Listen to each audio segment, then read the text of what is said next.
ও ভাইরা আমার, আজকে আমাদের দেশে এমন মুসলমান আছে কোরআন হাদিসকে সরাসরি অস্বীকার করতে পারে না, অস্বীকার করতে ভয় পায়। কিন্তু এখন কেমনে অস্বীকার করব? রাস্তা বাহির করছে, পদ্ধতি বাহির করছে, হুজুর সুদের বিরুদ্ধে বলিয়েন না, কারণ আমাদের সভাপতি সুদখোর হলে আগামী বছর মাহফিল করতে দিবে না। হুজুর ঘুষের বিরুদ্ধে বলিয়েন না, কারণ আমাদের সভাপতি ঘুষ খায়, ঘুষের বিরুদ্ধে বললে আগামী বছর মাহফিল বন্ধ করে দিব, অতএব এই সমাজে ঘুষ হালাল। হুজুর বেপরদার বিরুদ্ধে কথা বলিয়েন না, কারণ আমাদের অমুক অমুক অমুক অমুক ওরা বেপরদায় চলে, ওদের মেয়েরা বেপরদায় চলে, ওদের বিবিরা বেপরদায় চলে। বেপরদার বিরুদ্ধে কথা বললে তারা দান অনুদান বন্ধ করবে, আগামী বছর মাহফিল করা যাবে না। হুজুর এটার বিরুদ্ধে কথা বলিয়েন না, ওইটার বিরুদ্ধে কথা বলিয়েন না, ওইটার বিরুদ্ধে কথা বলিয়েন না। দেশে যখন কোনো পরিস্থিতি আসে ওই পরিস্থিতির উপর কথা বলবেন না, খবরদার কথা বললে বেজাল লাগবে। মৌলবীরা কয় ঠিক আছে ঠিক আছে, কোনো সমস্যা নাই, ঠিক আছে আপনারা যা বলেন তা। গোজামিল দিয়া চলে গেছে, হাদিয়াও নিয়ে গেছে, ঠিক না বেঠিক? আল্লাহ আমাদেরকে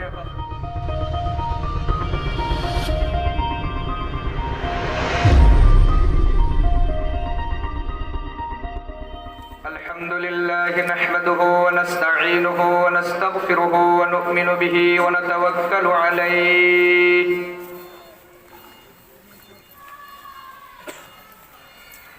ونعوذ بالله من شرور أنفسنا ومن سيئات أعمالنا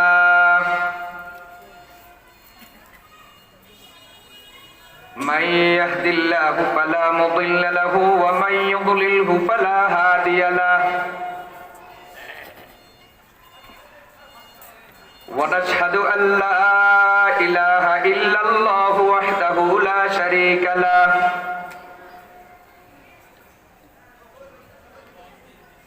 ونشهد أن سيدنا ونبينا وحبيبنا ومولانا محمدا عبده ورسوله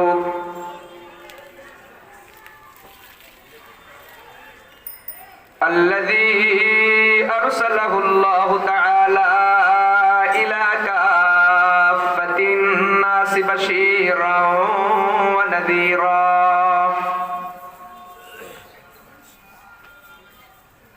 وداعيا إلى الله بإذنه وسراجا منيرا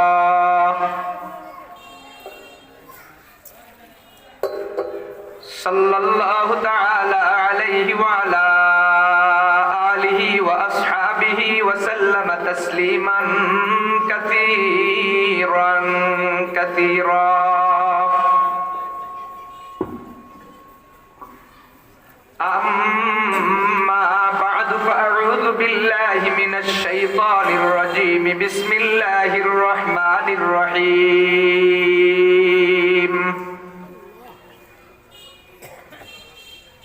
ألم نشرح لك صدرك ووضعنا عنك وزرك الذي أنقض ظهرك ورفعنا لك ذكرك فإن مع العسر يسرا إن مع العسر يسرا فإذا فرغت فانصب وإلى ربك فارغب وقال النبي صلى الله عليه وسلم عن قول الله عز وجل أوليس قد أعطيتك أفضل من ذلك كله إني لم أذكر إلا ذكرت معي وجعلت صدور أمتك أناجيل يقرؤون القرآن ظاهرا لم أعطها أمة وأعطيتك كنزا من كنوز عرشي لا حول ولا قوة إلا بالله العلي العظيم صدق الله مولانا العظيم وصدق رسوله النبي الكريم ونحن على ذلك لمن الشاهدين والشاكرين والذاكرين والحمد لله رب العالمين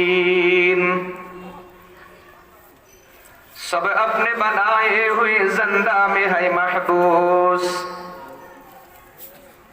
सब अपने बनाए हुए जिंदा में है महबूस, खावर के तवाबे तुह के अब रंगों के सैयार, खावर के तवाबे तुह के अब रंगों के सैयार, पीरान कलीसाहों के शेखान हरम हो, पीरान कलीसाहों के शेखान हरम हो, ने जिद्दत गुफ्तार है ने जिद्दत किरदार, ने जिद्दत गुफ्तार है ने जिद्दत किरदार, दुनिया को है उस महदी बरहक की जरूरत, दुनिया को है उस महदी बरहक की जरूरत हो, जिसकी नगाह जलजला ए आलम अफकार हो, जिसकी नगाह जलजला ए आलम अफकार। জামির তুলি যুব সমাজ কর্তৃক আয়োজিত আজকের এই মহতি জলসার শ্রদ্ধেয় সভাপতি হযরত উলামায়ে কেরাম, মুরব্বিয়ানে ইজম, যুবক ভাই ও বন্ধুগণ, পর্দার অন্তরালে অপেক্ষমান অত্যন্ত শ্রদ্ধেয় সম্মানিত মা ও বোনেরা, মহান রব্বুল আলামিনের দরবারে শুকরিয়া আদায় করছি, যিনি আমাদেরকে অত্যন্ত দয়া মায়া করে এই কঠিন সময়ে কোরআন ও সুন্নাহের আলোকে কিছু কথা বলবো এবং শুনবো, সেখান থেকে নিজের জিন্দেগিকে পরিবর্তন করব, এই নিয়তে আসার এবং বসার তৌফিক দান করেছেন। শুকরিয়া আদায় করছি আলহামদুলিল্লাহ। সকলের কাছে অত্যন্ত পরিচিত সূরা সূরা আলাম নাশরাহ, এই সূরা পুরোটাই তেলাওয়াত করা হয়েছে, তবে আলোচনার বিষয় শুধুমাত্র 4 নম্বর আয়াতে কারিমা, আর এর সাথে মিল রেখেই রাসূল করিম সাল্লাল্লাহু আলাইহি ওয়াসাল্লামের অসংখ্য অগণিত হাদিস মুবারাকা থেকে দালাইলুন নবুওয়া নামক কিতাবে ইমাম হাফেজ আবু নুআইম ইসফাহানি রাহিমাহুল্লাহু তাআলা কর্তৃক সংকলিত সেই কিতাবে বর্ণিত একখানা হাদিস আপনাদের সামনে পাঠ করা হয়েছে। আল্লাহ পাক রব্বুল আলামিন তৌফিক দান করলে এর উপরেই আলোচনা হবে। আলোচনা যদিও 4 নম্বর আয়াতের উপরে, তবে বরকতের জন্য পুরো সূরা তেলাওয়াত করা হয়েছে, কারণ পৃথিবীতে একমাত্র কিতাব, একমাত্র গ্রন্থ যেটা বুঝে পড়লেও সওয়াব, না বুঝে পড়লেও সওয়াব, পড়লেও সওয়াব, শুনলেও সওয়াব। আল্লাহর নবীর প্রিয় সাহাবী হযরত আলী রাদিয়াল্লাহু তাআলা আনহু, ইমাম হাফেজ ইবনুল কাইয়িম জাওজিয়া রাহমাতুল্লাহি আলাইহি ওনার তাহকিক মতে আল্লাহর নবীর সাহাবীদের মধ্যে মুফতি হিসাবে প্রসিদ্ধ ছিলেন 30 জন। সাহাবীর সংখ্যা তো লক্ষাধিক, তবে সাহাবীদের মধ্যে মুফতি হিসাবে প্রসিদ্ধ ছিলেন 30 জন। 30 জনের মধ্যে 2 নম্বরে যার নাম, তিনি হলেন হযরত আলী রাদিয়াল্লাহু তাআলা আনহু। হযরত আলী রাদিয়াল্লাহু তাআলা আনহু থেকে একাধিক কিতাবে বর্ণিত আছে, কেউ যদি কোরআনে কারীম নামাজের মধ্যে দাঁড়িয়ে তেলাওয়াত করে অথবা শুনে, যে তেলাওয়াত করবে তাকে, যে শুনবে তাকে, উভয়কে আল্লাহ পাক 100 নেকি দান করবেন প্রত্যেকটা হরফে। কেউ যদি কোরআনে কারীম নামাজের মধ্যে বসে তেলাওয়াত করে বা বসে বসে তেলাওয়াত শুনে, আল্লাহ তাকে প্রত্যেক হরফের বিনিময়ে 50টা নেকি দান করবেন। কোরআনে কারীম যদি কেউ নামাজের বাহিরে তেলাওয়াত করে, ওযুর সাথে তেলাওয়াত করে, তাহলে আল্লাহ রাব্বুল আলামিন তাকে প্রত্যেক হরফে তেলাওয়াত করলে বা শুনলে প্রত্যেক হরফে 25টা করে নেকি দান করবেন। কেউ যদি নামাজের বাহিরে ওযু ছাড়া তেলাওয়াত করে বা ওযু ছাড়া কোরআনের তেলাওয়াত শুনে, তাহলে প্রত্যেক হরফের বিনিময়ে আল্লাহ তাকে 10টা নেকি দান করবেন। যাই হোক, সেই নিয়তে সেই আশায় পুরা সূরা তেলাওয়াত করা হয়েছে, যেন অন্তত এই তেলাওয়াতের মাধ্যমে আর শোনার মাধ্যমে আমাদের প্রত্যেকেরই, যেহেতু এখন এই মুহূর্তে ওযু আছে, যেন শোনার মাধ্যমে আর তেলাওয়াতের মাধ্যমে আমাদের আমলনামায় প্রত্যেক হরফের বিনিময়ে 25টা করে নেকি জমা হয়ে যায়। মাগরিবের নামাজের পরপরই আমার অত্যন্ত শ্রদ্ধেয় মুহতারাম কারি ইমদাদুল্লাহ তিনি তেলাওয়াত করেছেন, চমৎকার তেলাওয়াত করেছেন, দীর্ঘ সময় তেলাওয়াত করেছেন, সত্যি হৃদয়গ্রাহী তেলাওয়াত।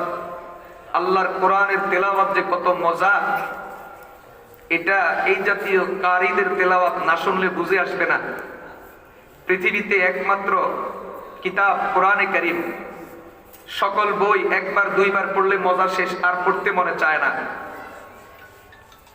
যেই কোনো গান একবার দুইবার শুনলে মজা শেষ, এরপরে আর শুনতে মনে চায় না। কেউ যদি গান চালায়, দূর বাদ দে, পুরান গান, এটা বাদ দে, নতুন কি আছে।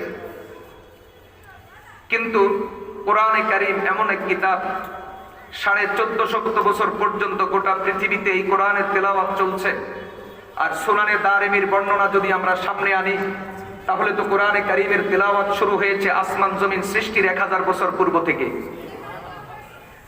আসমান জমিন এখনো সৃষ্টি হয় নাই, পৃথিবীতে মানুষ পয়দা হয় নাই, তারও 1000 বছর পূর্বে আল্লাহ রাব্বুল আলামিন নিজেই কোরআনে কারীম তেলাওয়াত করে ফেরেশতাদেরকে শোনায়া দিয়েছেন।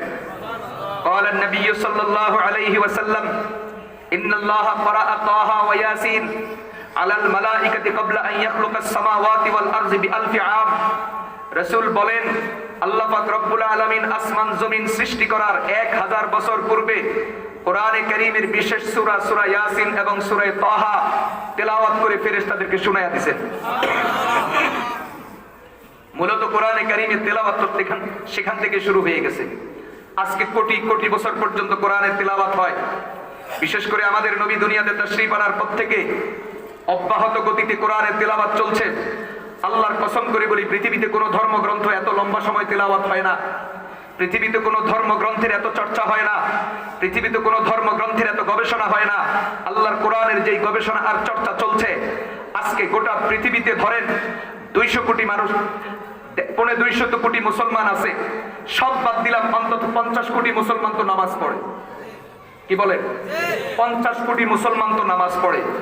বাকিওয়ালাদের কাউকে আমরা নাবালেগ ধরলাম, কাউকে আমরা অসুস্থ ধরলাম, কাউকে বেনামাজি ধরলাম। ধরেন 250 কোটি মুসলমানের মধ্যে 50 কোটি মুসলমান নামাজ পড়ে। 50 কোটি মুসলমান দৈনিক যদি 5 ওয়াক্ত করে নামাজ পড়ে, তার মানে দৈনিক নামাজ পড়া হয় 250 কোটি বার।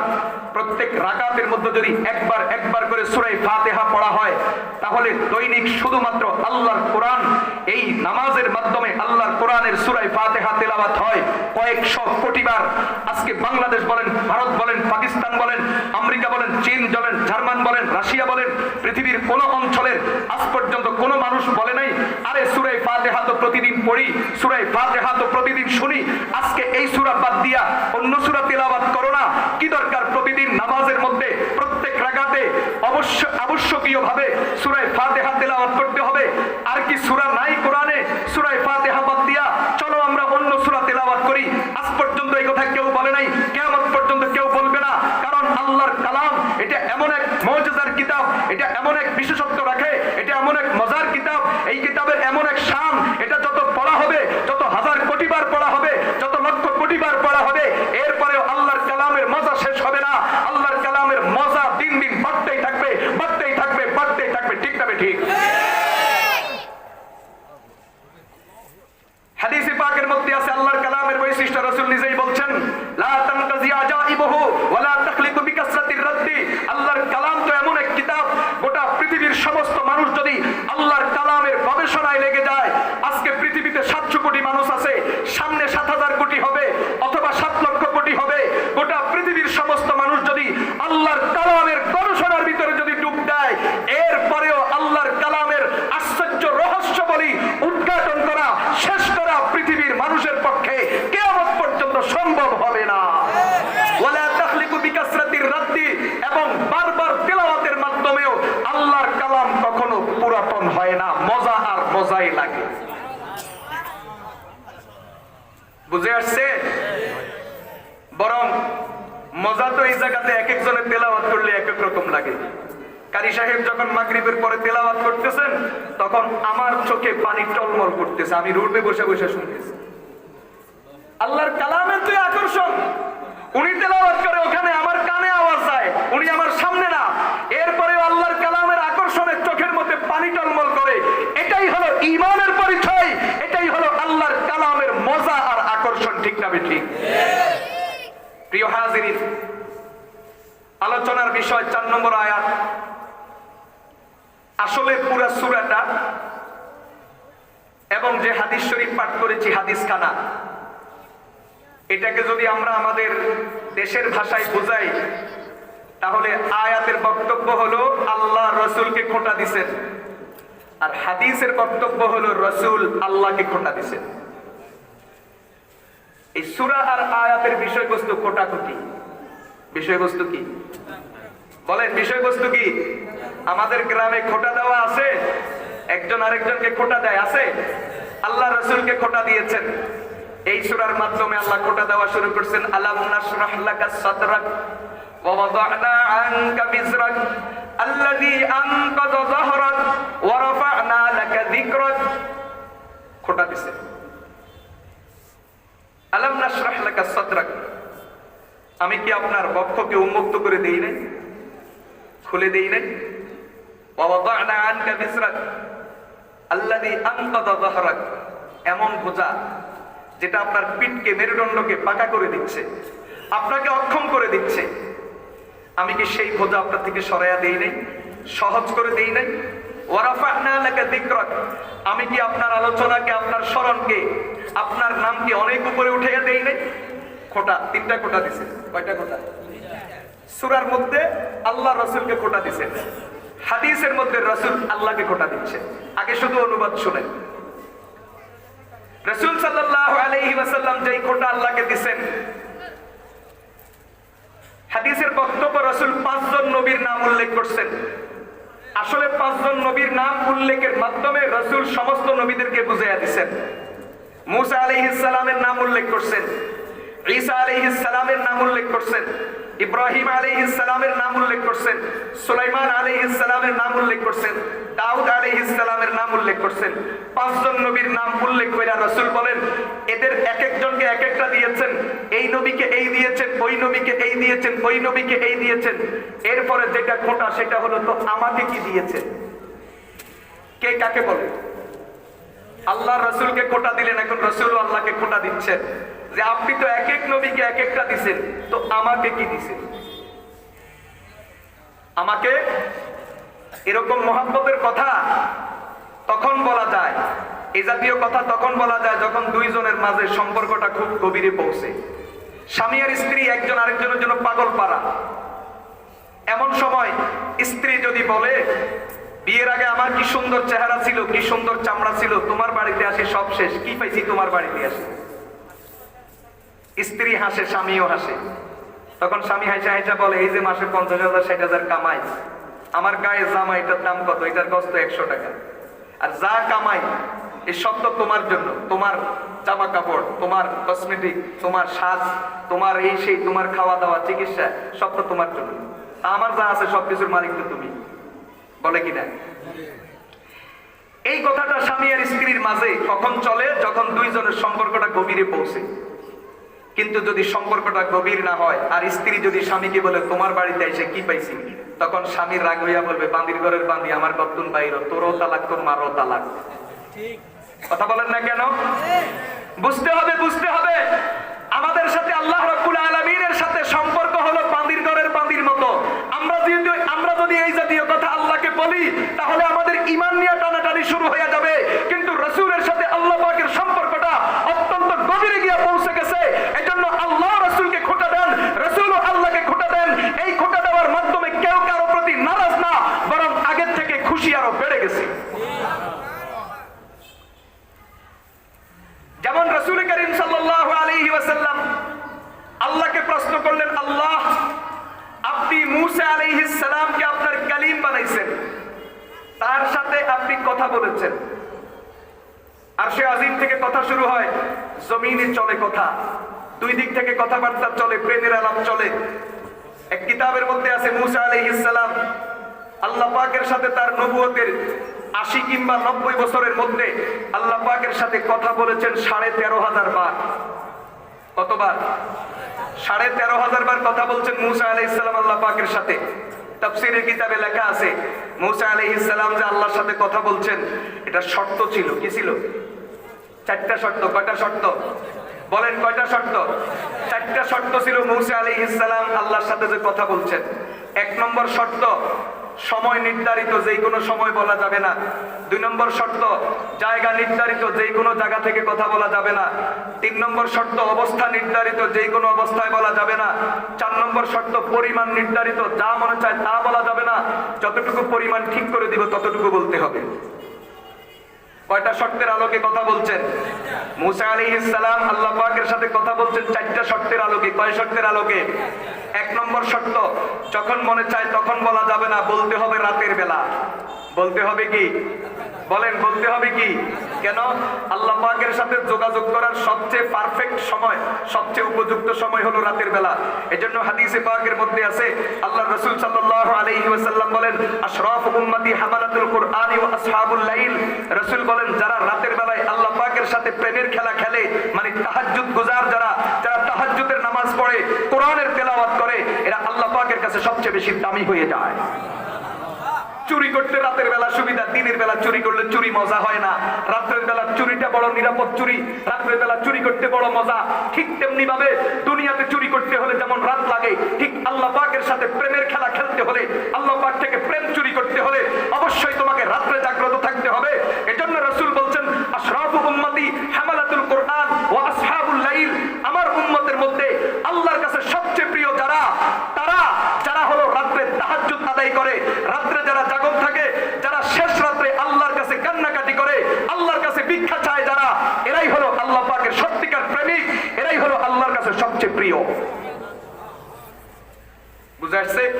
সহিহ বুখারীর বর্ণনা, হযরত আবু হুরায়রা রাদিয়াল্লাহু তাআলা আনহু ইরশাদ করেন, বর্ণনা করেন, রাসূল করিম সাল্লাল্লাহু আলাইহি ওয়াসাল্লাম ইরশাদ করেন, মানুষ ফরজ ইবাদতের মাধ্যমে, ওয়াজিবের মাধ্যমে শুধুমাত্র দায়িত্ব খালাস, জিম্মাদারি খালাস, কিন্তু আল্লাহ পাকের নৈকট্য অর্জন করতে পারে না। আল্লাহ পাকের নৈকট্য অর্জন করতে হলে আপনাকে ফরজ ওয়াজিবের পাশাপাশি নফলের অভ্যাস করতে হবে। 5 ওয়াক্ত নামাজ পড়বেন, ভিতরের নামাজ পড়বেন, আগে পরের সুন্নতগুলো পড়বেন। শুধু এতটুকু হলে আপনি সত্যিকার অর্থে আল্লাহ পাকের প্রেমিক হতে পারবেন না। সত্যিকার অর্থে আপনার অন্তরে আল্লাহর প্রেম জন্ম নিবে না। আপনি আল্লাহ পাকের অতি নিকটে চলে যেতে পারবেন না। যদি আপনাকে যেতে হয় তাহলে 5 ওয়াক্ত নামাজের পাশাপাশি আপনাকে অবশ্যই নওয়াফিলের অভ্যাস করতে হবে, নফল নামাজ পড়তে হবে, মাগরিবের পরে আওয়াবিন পড়তে হবে, সকালে ইশরাকের নামাজ পড়তে হবে, ভোর রাতে তাহাজ্জুদ পড়তে হবে। এইভাবে যেই জাতীয় নফল নামাজগুলি আছে সেগুলির উপরে আমল করতে হবে। এই আমল করার মাধ্যমে আপনি আল্লাহ পাকের অতি নিকটে পৌঁছে যাবেন।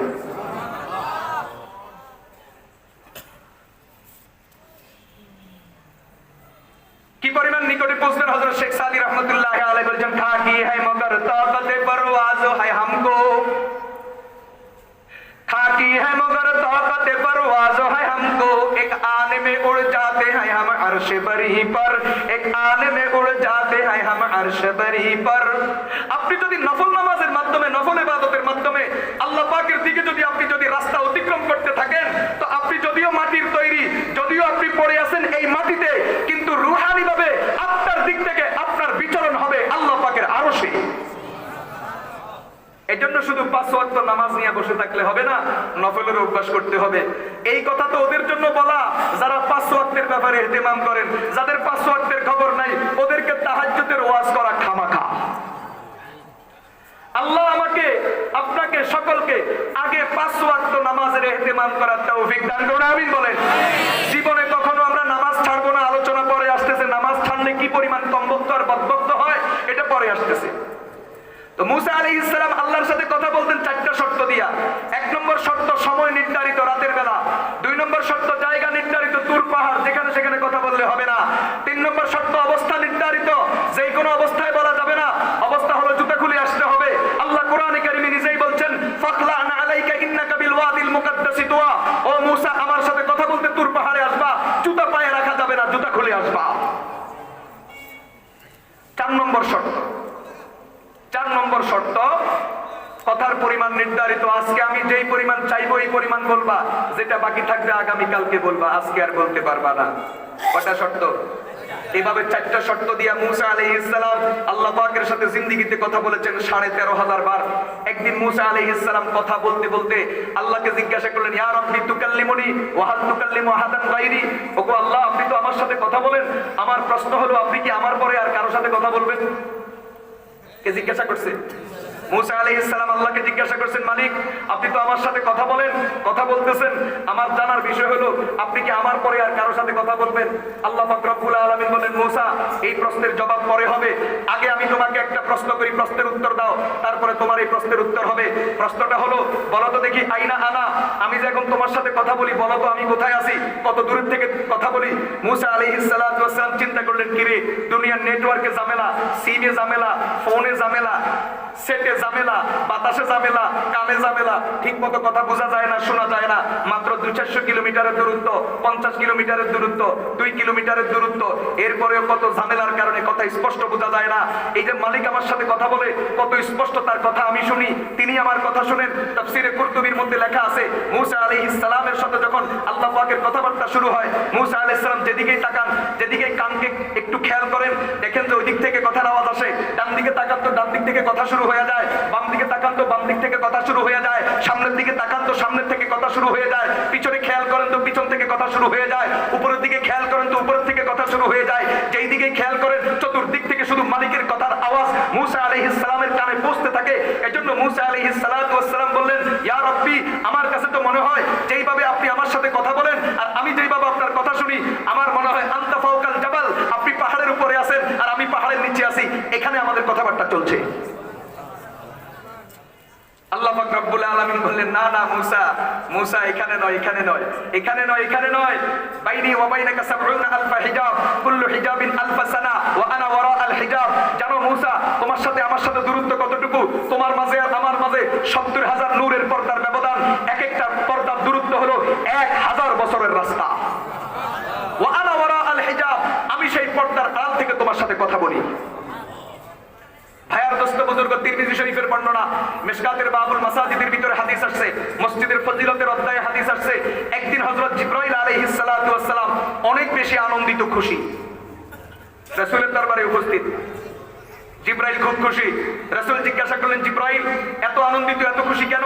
জীবনে তো তোমাকে এত খুশি কখনো হতে দেখি নাই, আজকে তুমি এত খুশি, কারণ কি? জিবরাইল আলাইহিস সালাতু ওয়াস সালাম বললেন, ইয়া রাব, ওগো আল্লাহর হাবিব, পৃথিবীতে যত নবী তাশরীফ এনেছেন সমস্ত নবীদের কাছে আল্লাহর পক্ষ থেকে কিতাব নিয়ে এসেছি আমি, ওহী নিয়ে এসেছি আমি, আল্লাহর পক্ষ থেকে মেসেজ নিয়ে এসেছি আমি, আমি আল্লাহর পক্ষ থেকে দূত হিসাবে কাজ করেছি, কিন্তু আমি আল্লাহ পাকের এত কাছে কখনো যেতে পারি নাই। আজকে আমি যত কাছে চলে গিয়েছি, পৃথিবীর ইতিহাস থেকে আমার দায়িত্ব শুরু হয়েছে, আমি কখনো আল্লাহ পাকের এত কাছে যেতে পারি নাই। আজকে আল্লাহ পাক আমাকে আপনার খাতিরে, আপনার উসিলায়, আপনার বরকতে আল্লাহ আমাকে অনেক বেশি কাছে চলে যাওয়ার সুযোগ দিয়েছেন। রাসূল জিজ্ঞাসা করেন, তিরমিজির বর্ণনা, ওয়া কাইফা কানা ইয়া জিবরাইল, জিবরাইল তুমি যে আল্লাহর অনেক কাছে চলে গেছো, বলো তো দেখি, বলো তো দেখি কাছে যাওয়াটা কেমন ছিল? জিবরাইল হাসে বলতেছে, ইয়া রাসূলুল্লাহ, কানা বাইনি ওয়া বাইনুহা ওয়া বাইনাহু 70,000 হিজাব, আল্লাহর মাঝে আর আমার মাঝে মাত্র 70,000 পর্দার ব্যবধান ছিল। আরে আল্লাহ তো এর থেকে কম দূরত্বে আর কারোর সাথে কথা বলেন না। মুসা আলাইহিস সালামের সাথে যেই দূরত্বে কথা বলেছেন, জিবরাইলের সাথে ওই দূরত্বে কথা বলেছেন, এর থেকে কম দূরত্বে আর কারোর সাথে কথা বলেন না। কিন্তু আল্লাহর কোরআন প্রমাণ, আল্লাহর নবীর হাদিস প্রমাণ, মেরাজের মাধ্যমে আল্লাহ পাক রব্বুল আলামিন তার পেয়ারা হাবিবকে একবারে তার নিজের বাড়িতে নিয়ে গেছে, যেখানে পৃথিবীর কোন নবী পৌঁছতে পারেন নাই, যেখানে পৃথিবীর কোন ফেরেশতা পৌঁছতে পারেন নাই, যেখানে কোন মাখলুকের পক্ষে কল্পনা করা সম্ভব না, আল্লাহ পাক রব্বুল আলামিন তার পেয়ারা হাবিবকে ওই পর্যন্ত নিয়ে গেছে। আর ওই হাবিব আল্লাহরে কোটা দেয়, আমারে কি দিবেন? বলছি না সূরার আলোচনা কোটাকুটি, কোটাকুটি আলোচনা। এখন আল্লাহ পাক রব্বুল আলামিন বলেন, মুসা বাইনি ওয়া বাইনাকা 70,000 হিজাবিন মিন নূর, কুল্লু হিজাবিন আলফা সানা, তোমার মাঝে আমার মাঝে 1000 পর্দার, 1000 নূরের পর্দার ব্যবধান, এক একটা পর্দার দূরত্ব হলো 1000 বছরের রাস্তা। ওয়া আনা ওয়ারা আল হিজাব, আমি ওই পর্দার আড়াল থেকে তোমার সাথে কথা বলি। মুসা এখন তুমি আমার বক্তব্য শুনো, তুমি প্রশ্ন করছিলে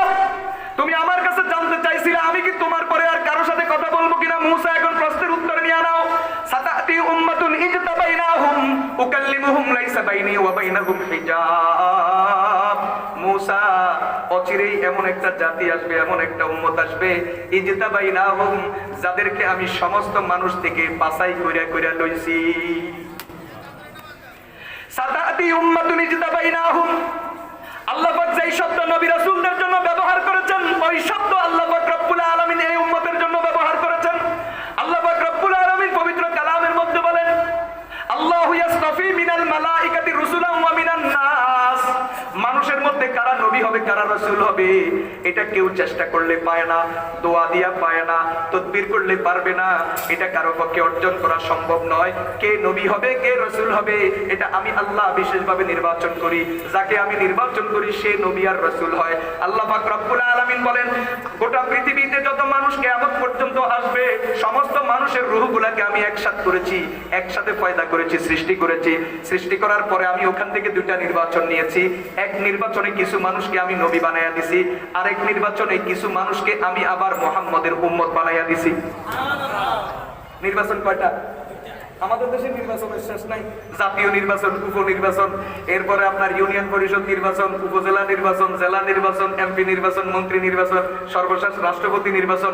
নির্বাচনের শেষ নাই। আল্লাহ পাক রব্বুল আলামিন বলেন, আমি নির্বাচন নিয়েছি দুইবার। একবার নির্বাচন নিয়ে কিছু মানুষের আমি নবী বানাই দিছি, আরেকবার নির্বাচন নিয়ে কিছু মানুষকে আমি আমার হাবিবের উম্মত বানাই দিছি। একটা উদাহরণ দিলে বুঝতে সহজ হবে। আমরা বাজারে যাই না? যাইনি বাজারে? বাজারে যাইয়া আমরা ফল কিনি, আপেল কিনি, মালটা কিনি, এই কিনি, সেই কিনি। দোকানদারকে বলি, ভাই 1 কেজি আপেল দাও। কত? 150 টাকা। দাও। তাও বেলা কি চুপ করে দাঁড়ায় থাকি? না, বরং কি করি আমরা? বেছে বেছে বাছাই করে করে ভালোগুলা একটা প্যাকেটের ভিতরে ঢুকাইয়া এরপরে দোকানদারকে বলি, ওজন দাও, কতটুকু হয়েছে। ঠিক কিনা বলেন না? কেন? যাতে করে আমার প্যাকেটের মধ্যে কোনো পচা আসতে না পারে। আল্লাহ পাক রব্বুল আলামিন বলে, ঠিক তেমনি ভাবে রূহ জগৎ থেকে আমি কিছু কিছু মানুষকে বাছাই করে করে করে করে একটা প্যাকেটের ভিতরে ঢুকাইছি, ঢুকাইয়া আমি আমার কাছে রাখি দিছি। যেদিন আমার বন্ধু দুনিয়াতে আসবে, আমার বন্ধুর হাতে প্যাকেটটা দিয়ে কইলাম, এরা আপনার উম্মত। সুবহানাল্লাহ বলে। তাহলে আম্বিয়া আলাইহিমুস সালাম যেমন আল্লাহর পক্ষ থেকে নির্বাচিত, এই নবীর উম্মতরাও আল্লাহর পক্ষ থেকে নির্বাচিত।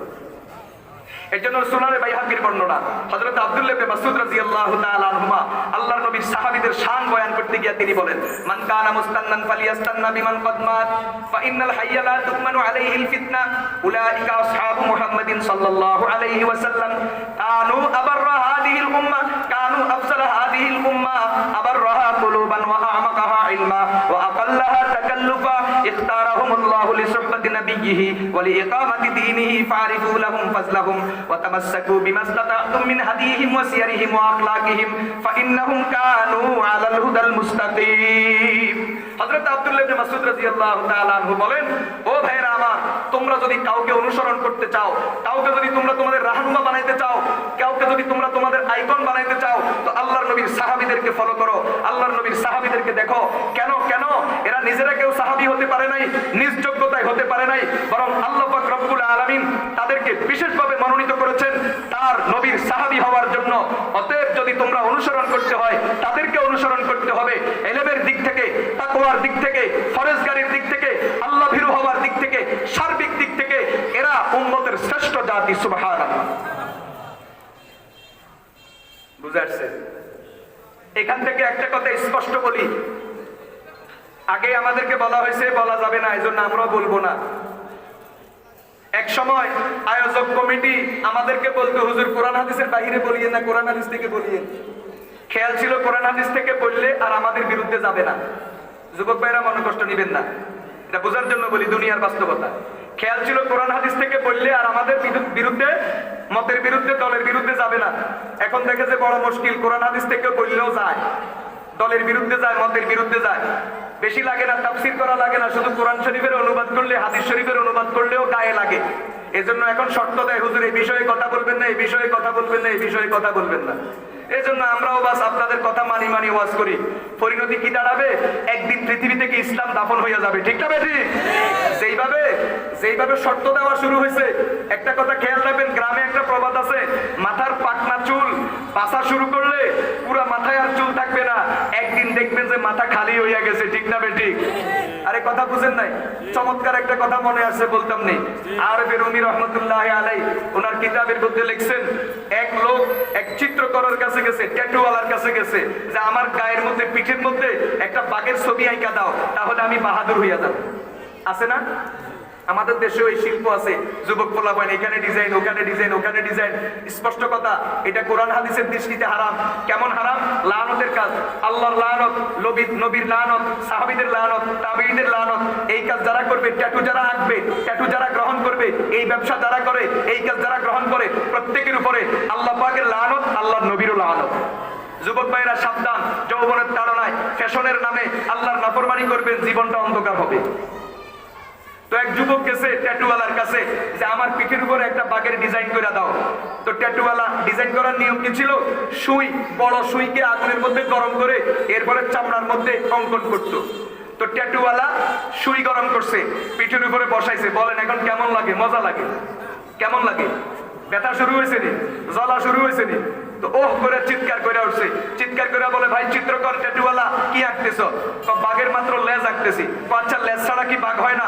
তো হয়তো। তাহলে লেজটা বাদ দাও। এই ধান্দাবাজের মতো বুঝছেননি আপনারা? আচ্ছা, লেজ বাদ দাও। ট্যাটুওয়ালা চিন্তা করলো সমস্যাটা কি? তুমি যেভাবে বলো ওইভাবে হবে, কারণ তুমি তো আমার টাকা দিবা। আবার সুই গরম করছে, সুই গরম করে আবার পিঠের উপরে বসাইছে। দেখে যে ব্যথা আগের থেকেও বেশি। কি আঁকতেছো? বাঘের মাথা আঁকতেছি। মাথা ছাড়া বাঘ হয় না? হয়তো। তো তাহলে মাথা বাদ দাও। আবার গরম করছে সুইটা, সুইটা গরম করে আবার পিঠে বসাইছে। কি আঁকতেছো? আঁকতেছি বাঘের পেট। পেট ছাড়া বাঘ হয় না? হয়। তোর বাপের মাথা হয়। মেজাজ গেছে নি খারাপ হয়? এখন ট্যাটুওয়ালা কি করছে? সুইটাকে এভাবে ছুঁড়ে মারছে। ছুঁড়ে মাইরা একটা কবিতা আবৃত্তি করছে, শেরে বেদোষ, শেরে বেদোষ ওয়াসারো শকমে কে দীদ, ই চুনি শেরে খোদা হামনা ফরিদ। ও যুবক, বাঘ আঁকতে চাও, কিন্তু বাঘের লেজ বাদ দাও, মাথা বাদ দাও, পেট বাদ দাও, কান বাদ দাও, নাক বাদ দাও, চোখ বাদ দাও। এভাবে এক একটা অঙ্গ বাদ দিতে দিতে বাঘের আর অস্তিত্ব থাকবে না।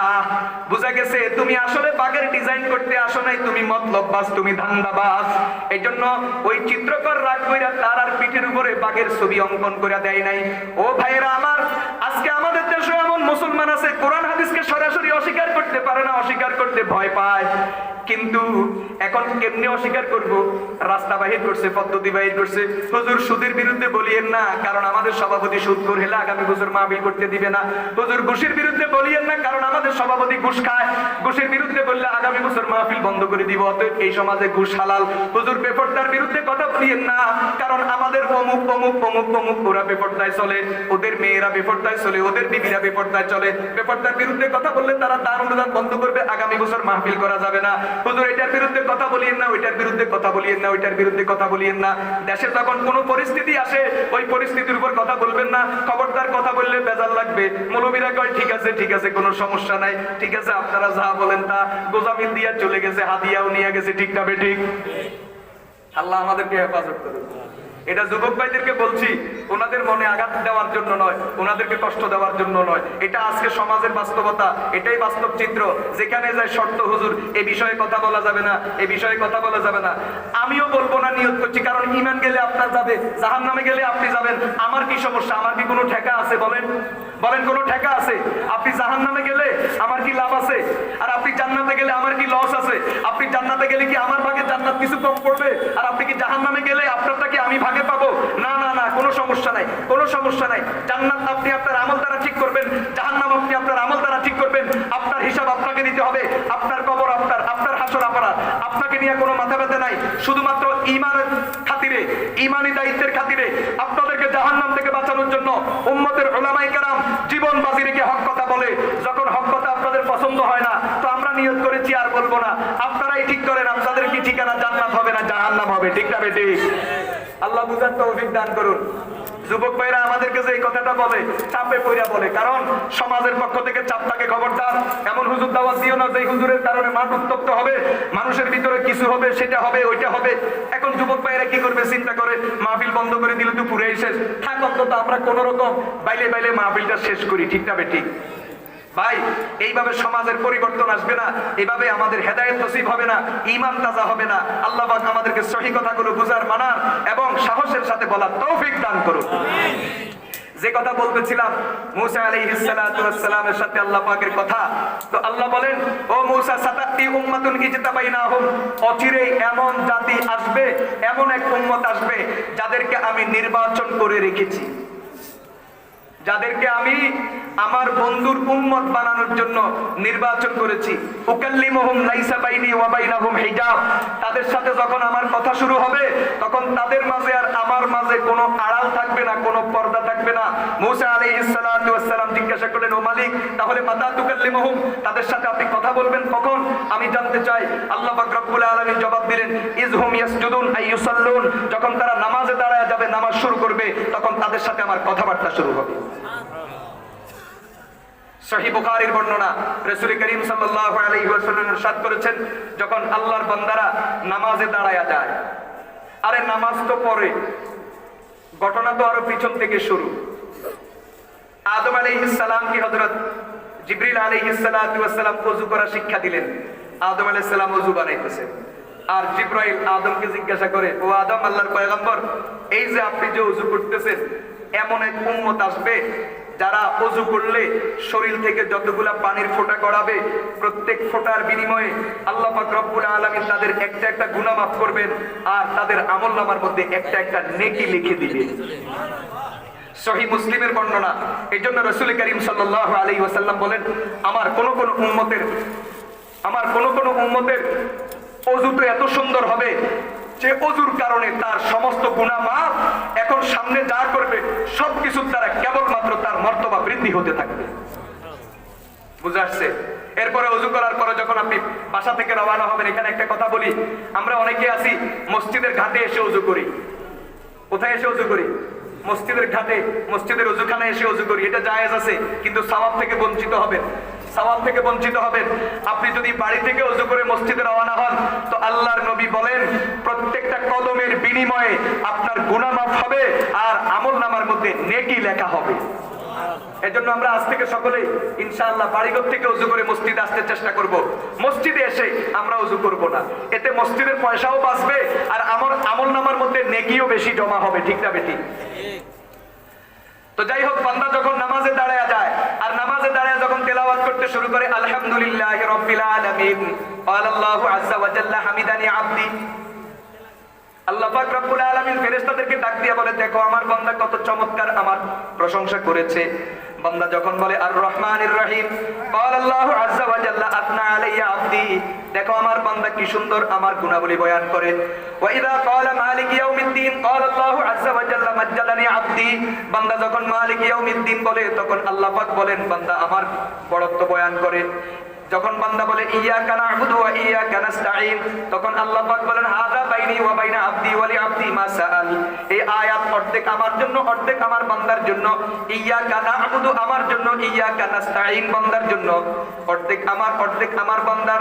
অতএব আমার ঘোষণা ওয়া লিআবদি মা সাআল, বান্দা আমার কাছে যা চাইবে আমি তা দিয়া দিব। আল্লাহু আকবার।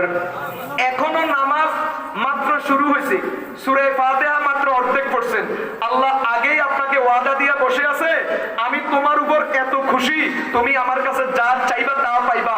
এজন্য হাদিসের মধ্যে আছে, রাসূল বলেন ফরজ নামাজের পরে আল্লাহ পাক দোয়া কবুল করেন। কেন? নামাজের ভিতরেই তো আল্লাহ তোমার সাথে ওয়াদা করে বসে আছে, তুমি যা চাইবা তা দিবে। বুঝেন নাই কথাটা? এরপরে বান্দা যখন বলে ইহদিনাস সিরাতাল মুস্তাকিম সিরাতাল লাযিনা আন'আমতা আলাইহিম গায়রিল মাগদুবি আলাইহিম ওয়ালাদ-দাল্লিন, বান্দা যখন একসাথে 3 আয়াত পড়ে, এই 3 আয়াতের বক্তব্য বান্দার জন্য। আল্লাহ বলেন হাযা লিআবদি ওয়া লিআবদি মা সাআল, এই 3 আয়াতের মধ্যে যা আছে সবকিছু আমার বান্দার, আমি ওয়াদাবদ্ধ, আমার বান্দা আমার কাছে যা চাইবে আমি তা দিয়া দিব। সূরা ফাতিহা তেলাওয়াত করার পরে আমিন বলা সুন্নাত। তেলাওয়াত করে যখন মুসল্লি আমিন বলে, ইমাম যখন আমিন বলে, আল্লাহ পাক রব্বুল আলামিন 7 আসমান আর জমিনের যত ফেরেশতা, সমস্ত ফেরেশতাদেরকে মুসল্লিদের সাথে সাথে আমিন বলতে লাগাইয়া দেন। সমস্ত ফেরেশতারাও আমিন বলে, আপনি যখন আমিন বলেন, ইদা আম্মানাল কারি ফাআমিনু, ইদা আম্মানাল ইমামু ফাআমিনু, ইদা ক্বালাল ইমামু গায়রিল মাগদুবি আলাইহিম ওয়ালাদ-দাল্লিন ফাকুলু আমিন। ইমাম আমিন বলবে, আপনারাও আমিন বলবেন। আপনাদের সাথে সাথে ফাইন্নাল মালাইকাতা ইউআমিনুন, ফেরেশতারাও আমিন বলে। ফেরেশতারা যখন আমিন বলে এরপরে পরিণতি কি দাঁড়ায়? রাসূল বলেন, ফামান ওয়াফাকা তামিনুহু তামিনাল মালাইকাতি গুফিরা লাহু মা তাকাদ্দামা মিন যামবিহি। ফেরেশতার আমিনের সাথে যখন মুসল্লির আমিন এক হয়ে যায়, আল্লাহ পাক তার জিন্দেগীর পিছনের সমস্ত গুনাহ মাফ করে দেন। সুবহানাল্লাহ। দেখছেন কি চমৎকার সম্পর্ক শুরু হয়ে গেছে। এরপরে যখন বান্দা সিজদাতে চলে যায়, হাদিসের মধ্যে আছে, রাসূল বলেন, আকরাবু মা ইয়াকুনুল আবদু মির রাব্বিহি ওয়া হুয়া সাজিদুন ফাআযিমুর রাব্বা। বান্দা সবচেয়ে বেশি কাছে চলে যায় যখন বান্দা সিজদার মধ্যে যায়। আপনি দেখেন, আপনি সিজদা করতেছেন জমিনে, কিন্তু আল্লাহর নবীর হাদিস বলে আপনার সিজদা জমিনে থাকে না, আল্লাহ পাক কুদরতিভাবে আপনার এই সিজদাকে আরশে আজিমের উপরে পৌঁছাইয়া দেন। ইন্নাল আবদা ইয়াসজুদু বাইনা কদামাইর রহমান। মানুষ আসলে সিজদা করে আল্লাহ পাকের কুদরতের দুই কদমের উপর। হাদিসের মধ্যে আছে, কিছু বান্দা হাশরের ময়দানে আল্লাহ পাক রব্বুল আলামিনকে বলবেন, মালিক, দুনিয়াতে নামাজ পড়েছি, আপনাকে দেখি নাই, আপনাকে না দেখে পড়েছি, আজকে আমার বড় শখ, আপনি আমার সামনে একটু দাঁড়ান, আমি আপনার কুদরতি পায়ের উপরে সিজদা করে আপনাকে দেখে দেখে আজকে নামাজ পড়ব। আল্লাহ পাক রব্বুল আলামিন বান্দার এই দাবিও পূরণ করবেন। সুবহানাল্লাহ। যারা দুনিয়াতে পড়বে ওরা সেখানে আবদার করবে, ওদের আবদার আল্লাহ পাক রক্ষা করবেন। আর যারা দুনিয়াতে নামাজ পড়বে না, ওরা ওখানে চেষ্টা করলেও সিজদা দিতে পারবে না।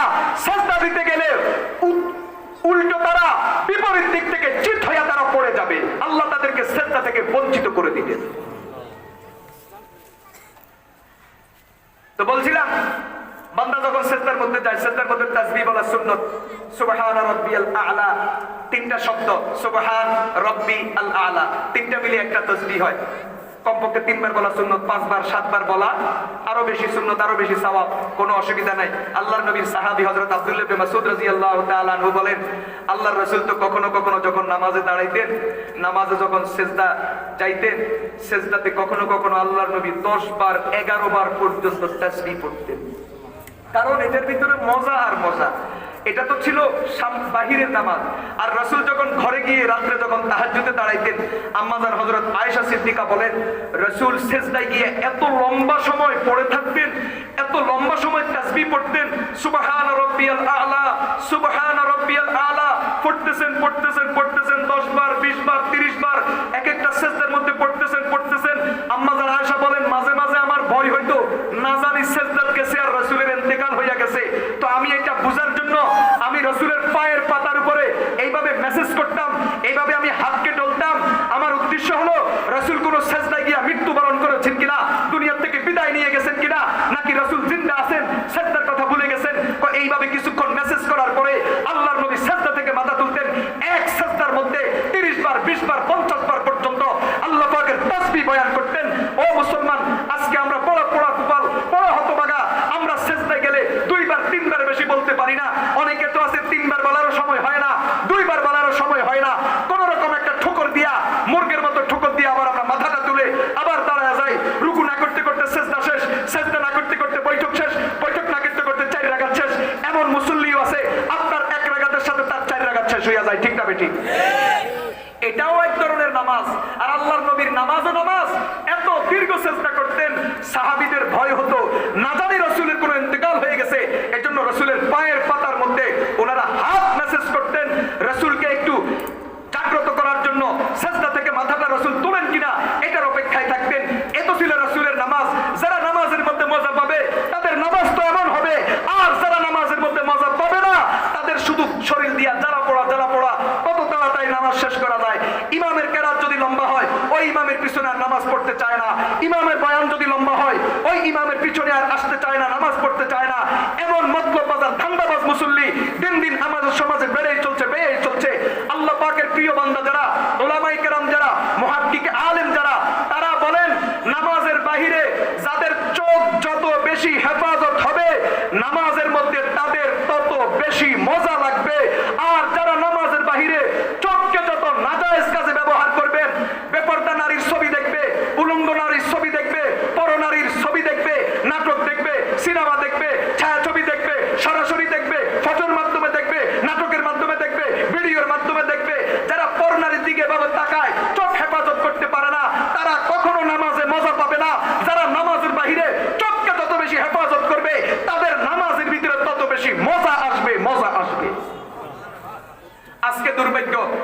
মুসলমান গড়ে সকলে, যারা নামাজ পড়ি তারা, যারা পড়ি না তারা, নামাজি বেনামাজি সকলে আমরা গড়ে একটা গুনাহকে সস্তা মনে করি, সেটা হলো চোখ হেফাজত না করা, চোখের খেয়ানত করা। ঠিক না বেঠিক? রাস্তা দিয়ে মেয়ে গেলে বেনামাজি যেরকম তাকায়া থাকে, নামাজি মুসল্লি মাথায় টুপি দিয়ে হেও তাকায়া থাকে। কথা বলেন না কেন? যুবক ফুলাফান যেমন তাকায় থাকে, 90 বছরের বুড়াও তাকায় থাকে, আর মনে মনে ভাবে হায় রে আমি যে একটু যুবক ছিলাম, একটু যদি এরকম একটা মাইয়া পাইতাম। আসেনি? বলেন না আসেনি? আসেনি? যুবক যেমন তাকায় থাকে, বুড়াও তাকায় থাকে, টুপিওয়ালা যেমন তাকায় থাকে, টুপি ছাড়া লোকও তাকায় থাকে, নামাজি যেমন তাকায় থাকে, বেনামাজিও তাকায় থাকে। যার চোখ হেফাজত যত বেশি হবে, তার ইবাদতে তত মজা আসবে, তার নামাজ তত স্বাদ লাগবে, নামাজে দাঁড়াইলে শরীরে জ্বালা পোড়া করবে না। আর যে চোখের খেয়ানত করবে, চোখের গুনাহ করবে, যত বেশি করবে, নামাজ তার কাছে তত বেমজা লাগবে, তিতা লাগবে। ঠিক না ঠিক? আল্লাহ আমাদেরকে বুঝার তৌফিক দান করুন, আমিন বলেন। ভাইরা আমার, বলছিলাম বান্দা যখন সিজদার মধ্যে চলে যায়, সুবহান রাব্বিয়াল আলা একটা মাত্র তাসবিহ, আল্লাহ বলেন তুই তাসবিহ কইবি একবার, আর আমি তোর কথার জবাব দেব দুইবার। তুই তাসবিহ কইবি কয়বার? একবার। আমি জবাব দেব কয়বার? দুইবার। বাইহাকিতে বর্ণনা আছে, হযরত আলী রাদিয়াল্লাহু তাআলা আনহু বলেন, হযরত আলী রাদিয়াল্লাহু তাআলা আনহু বলেন, মান আরাদা মিনকুম আন ইউকাল্লিমাল্লাহ ফালিয়াদখুল ফিস সালাত ওয়া মান আরাদা আন ইউকাল্লিমাহুল্লাহ ফালিয়াতলুল কুরআনাল কারীম। তোমাদের কারো যদি মনে চায় আল্লাহর সাথে কথা বলবা, তো নামাজে চলে আসো, নামাজে চলে আসো। আর যদি মনে চায় আমি শুধু আল্লাহর সাথে বলবো, হয় না, কারণ প্রেম একদিক থেকে জমে না, দুই দিক থেকে প্রেম করতে হয়। আমি শুধু আল্লাহর সাথে বলবো হয় না, বরং আল্লাহ আমার সাথে কথা বলতে হবে। যদি তুমি এটা চাও তো ফালিয়াতলুল কুরআনাল কারীম, তুমি আল্লাহর কুরআন তেলাওয়াত শুরু করো। কেন? রাসূল বলছেন আল কুরআনু কালামুল্লাহি ওয়া খরাজা মিনহু। জানো তোমরা কালামের পরিচয়? এই কুরআন তো আল্লাহর কালাম, এটা আল্লাহ পাকের কুদরতি কলম থেকে বাইর হইছে। কুরআন তেলাওয়াত করা মানে আল্লাহর সাথে প্রেমের আলাপ শুরু করে দেওয়া। তো বান্দা যখন বলে সুবহান রাব্বি, আল্লাহ তখন ডাক দিয়া বলেন সাব্বাহতানি সাব্বাহতুকা, তুই আমারে পবিত্র বলে ঘোষণা দিছ, যা যা যা, আমিও তোর সমস্ত গুনাহ থেকে পবিত্র করে দিলাম। বান্দা যখন বলে আল আ'লা, তখন আল্লাহ বলে আলাইতানি আলাইতুকা, তুই আমারে সবচেয়ে বড় বলে ঘোষণা দিছ, যা, আমিও তোর দুনিয়ার সবচেয়ে বড় বানায়া দিলাম। নামাজের ভিতরে যেই মজা, এই মজা পৃথিবীর কোথাও নেই। হযরত হাজী ইমদাদুল্লাহ মুহাজির মক্কি রাহমাতুল্লাহি আলাইহি তিনি বলছেন, যদি আল্লাহ আমাকে কবরের 3টা প্রশ্নের উত্তর দেওয়ার তৌফিক দিয়া দেন, আমি যদি কবরের 3টা প্রশ্নের উত্তর দিয়ে দিতে পারি, তো মালিকের কাছে একটা আবদার করব। হাদিসের মধ্যে আছে কবরের 3 নম্বর প্রশ্নের উত্তর দিয়ে দিলে আর কোনো কাজ নাই। কবরের মধ্যে আপনি ঘুমায়া ঘুমায়া কাটাবেন 40,000 বছর, এক ঘুমের মধ্যে কাটাবেন। 40,000 বছর পরে যখন ইসরাফিল সিংহায় ফু দিবে, তখন চোখ মুছতে মুছতে, চোখ ডলতে ডলতে হাসরের ময়দানের দিকে রওনা হবে, আর কইব একটু শুইছিলাম, কেড়ে জাগাইছে। আরে কারো কারো কবরটা তো মজা, আর কারো কারো কবর শুধু ফিডা। বলেন শুধু কি? বলেন শুধু কি? শুধু ফিডা। কত রকমের ফিডা দেখবেন, কত রকমের ছেঁচা দেখবেন। অপেক্ষা করেন যদি নামাজ ছাড়া কবরে যান। তো হাজী ইমদাদুল্লাহ মুহাজির মক্কি বলেন, আমি আল্লাহর কাছে চাইবো, মালিক আমি কবরে ঘুমাইয়া কাটাবো না, আমি ঘুমাইতে চাই না। আমার একটা দাবি আছে। কি দাবি?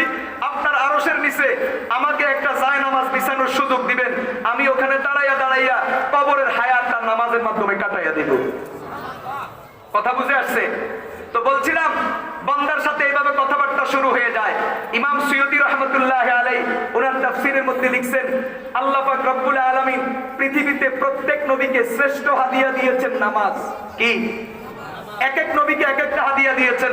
আদম আলাইহিস সালামকে ফজরের নামাজ হাদিয়া দিয়েছেন, ইব্রাহিম আলাইহিস সালামকে যোহরের নামাজ হাদিয়া দিয়েছেন, সুলাইমানকে আসরের নামাজ হাদিয়া দিয়েছেন, ঈসা আলাইহিস সালামকে মাগরিবের নামাজ হাদিয়া দিয়েছেন, ইউনূস আলাইহিস সালামকে এশারের নামাজ হাদিয়া দিয়েছেন। হাদিসের ব্যাখ্যায় লেখা আছে 4টা নামাজ নবীদের পাশাপাশি উম্মতের উপরও ফরজ ছিল।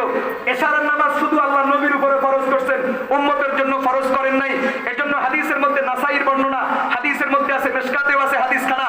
রাসূল বলেন, ইন্নামা ফুজ্জিলতুম আলা সাইরিল উমাম বিহাযিহিস সালাত, তোমাদের শ্রেষ্ঠত্ব সমস্ত উম্মতের উপরে এই নামাজের কারণে, অর্থাৎ এশারের নামাজের কারণে। এটা আল্লাহ পাক কোন নবীর উম্মতের উপরে ফরজ করেন নাই, নবীর উপরে ফরজ করছেন, উম্মতের উপরে ফরজ করেন নাই। আর এই নামাজ আল্লাহ তোমাদের উপরে ফরজ করে তোমাদেরকে সমস্ত উম্মতের উপরে শ্রেষ্ঠত্ব দিয়া দিলেন। ও ভাইয়েরা আমার, ইমাম সুয়ুতী রাহমাতুল্লাহ আলাইহি লিখছেন, আল্লাহ পাক যেই নামাজ নবীদেরকে হাদিয়া দিয়েছেন, যেই নামাজ সমস্ত নবীদেরকে হাদিয়া দিয়েছেন, আল্লাহ পাক আমাদের নবীকে মেরাজের মাধ্যমে তার বাড়িতে নিয়ে সমস্ত নবীদের হাদিয়াগুলোকে একসাথে করে আমাদের নবীর হাতে ধরাইয়া কয় ধরেন যেটা নবীদেরকে দিছি এটা আমি আপনার উম্মতকে দিয়ে দিছি। আরে যেই দোকানের শাল প্রধানমন্ত্রীর গায়ে উঠছে ওই শাল আপনার গায়ে উঠছে, আপনি কত বড় ভাগ্যবান। কয় জানোস নি আমার শাল এটা কোন কোম্পানির? কোন কোম্পানির?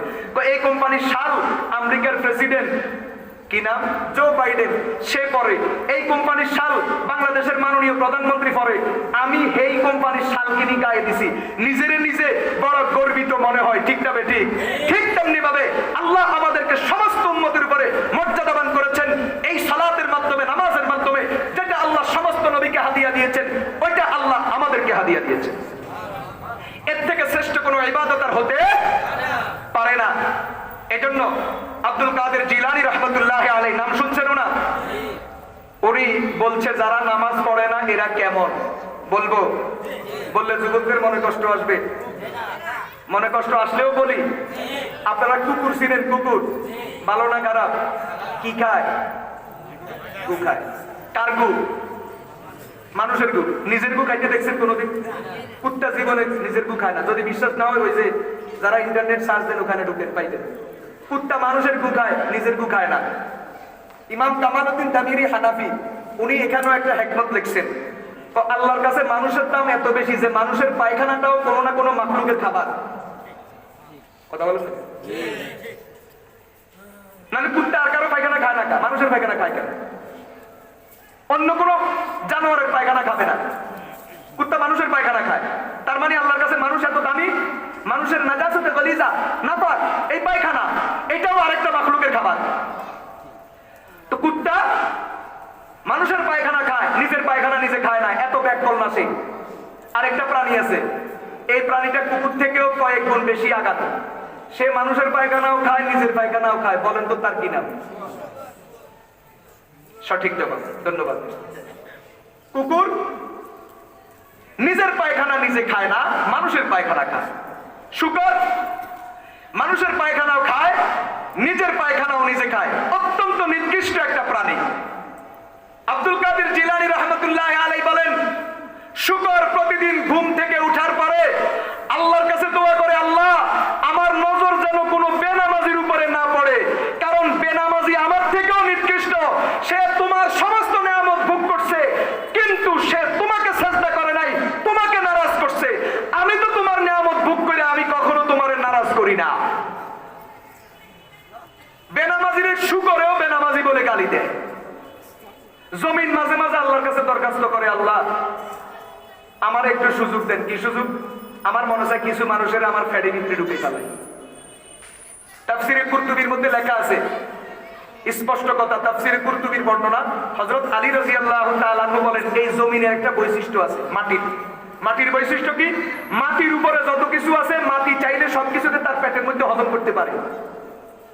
লোহা বলেন, তামা বলেন, স্বর্ণ বলেন, রূপা বলেন, গাছগাছালা বলেন, মানুষ বলেন, জীব জানোয়ার বলেন, পশু পাখি বলেন, যত কিছু জমিনের উপর বিচরণ করে, যত কিছু এই পৃথিবীর উপরে আছে, জমিন চাইলে সবকিছুকে তার পেটের ভিতরে ঢুকাইয়া হজম করতে পারে, কিচ্ছু লাগবে না। এই জন্য দেখবেন মাঝে মাঝে ভূমিকম্প, ঘূর্ণিঝড়, তারপরে বিভিন্ন জলোচ্ছ্বাসের কারণে মাইলকে মাইল সব তলায় গেছে, মাটির পেটের মধ্যে চলে গেছে। ঠিক তবে ঠিক জমিন মাঝে মাঝে আল্লাহর কাছে দরখাস্ত করে, আল্লাহ আপনার সহ্য হয়, আমার সহ্য হয় না, আমাকে একটু সুযোগ দেন, কিছু মানুষকে আমি আমরা পেটের ভিতরে ঢুকাইয়া এদেরকে দুনিয়ার মজাটা দেখাইয়া দিব। আল্লাহ পাক রব্বুল আলামিন বলেন, কেন তোমার এত ক্ষোভ? কারা এরা? তখন জমিন বলে, আল্লাহ এরা হলো তারা যারা তোমার দেওয়া সমস্ত নিয়ামত ভোগ করে। এই চাঁদের আলো, এই সূর্যের আলো, তারকার আলো, দক্ষিণের বাতাস, উত্তরের বাতাস, ক্ষেতের ফসল, বাগানের ফল, নদীর মাছ, সবকিছু তারা ভোগ করতেছে। সবকিছু ভোগ করার পরেও তারা তোমাকে সাজদা করতে জানে না, তারা তোমার ইবাদত করে না। তো করে না, বরং এই জমিনের উপরে বড় বাহাদুরির সাথে চলে। আমার মনে চায় এই নাফরমানগুলোকে আমার পেটের ভিতরে ঢুকাইয়া ফেলতে। ভাই, আমরা আল্লাহর দেওয়া তত নিয়ামত ভোগ করতেছি। এই যে লবণ, আমাদের খাবার দাবার সবকিছুর মধ্যে লবণ লাগে। লবণ কোত্থেকে আসে? এটা গাছে ধরে? এটা কি আপনি বানাইতে পারবেন? কেউ বানাইতে পারবেন না। যারা ওই যে আপনার টেকনাফ গেছেন, চট্টগ্রাম মহেশখালী কুতুবদিয়া ওখানে গেছেন, আপনারা দেখেছেন সেখানে আছে সাগর পাড়ের খ্যাতির ভিতরে পলিথিন বিছিয়ে রাখছে, জোয়ার আসছে বাস পানি কাটা দিছে, আইল কাটা দিছে, পানি ঢুকে গেছে। পানি ঢুকে যাওয়ার পরে কিছুক্ষণ পরে এরপরে আটকায়া রাখছে, আটকায়া রেখে আবার পানিগুলা ছেড়ে দিছে, পানি চলে গেছে, পানির থেকে একটা শ্যাওলা স্তর নিচের দিকে নেমে গেছে, বাস পলিথিন থেকে এগুলাকে কুড়াইয়া মেশিনে নিয়ে গেছে। এটাই আমার জন্য আপনার জন্য লবণ হইয়া গেছে। আজকে গোটা পৃথিবীতে সাগর মহাসাগরের পানির ভিতরে এই পরিমাণ লবণ আছে, যদি পৃথিবীর মানুষ সমস্ত লবণকে যদি উত্তোলন করে তাহলে 51,01,00,000 বর্গ কিলোমিটারের এই পৃথিবীটাকে 500 ফিট উঁচা লবণের স্তূপ দিয়া ঢেকে ফেলা যাবে। বলেন কার জন্য বানাইছেন? আল্লাহর দেওয়া সমস্ত নিয়ামত আমরা ভোগ করি, সব নিয়ামত ভোগ করার পরে আমরা কি আল্লাহর গোলামি করব না? এজন্য মুফতি শফি রহমতুল্লাহ আলাইহি তাফসীরে মারুফুল কোরআনের মধ্যে লিখছেন বড় চমৎকার কথা, কেউ না হো রোজে আজল সে হো চুকি তকসীমে কার, क्यों ना हो रोजे अजल से हो चुकी तकसीम कार, मैं हूं मालिक के लिए और कुल जहां मेरे लिए। আল্লাহ যেহেতু সবকিছু আমার জন্য বানাইছেন, আমি আল্লাহর দেওয়া সবকিছু ভোগ করি, অতএব আমি আল্লাহকে কিছু দিতে হবে, সেটা হলো আল্লাহকে আমি আমার ইবাদত দিতে হবে। ঠিক না ঠিক? এজন্য আসেন আমরা সকলে আল্লাহ পাকের গোলামি করব। আল্লাহ আমাদের সকলকে তার গোলামির জন্য কবুল করেন। ওয়া আখিরু দাওয়ানা আনিল হামদুলিল্লাহি রাব্বিল আলামিন। আসসালামু আলাইকুম ওয়া রাহমাতুল্লাহি ওয়া বারাকাতুহু।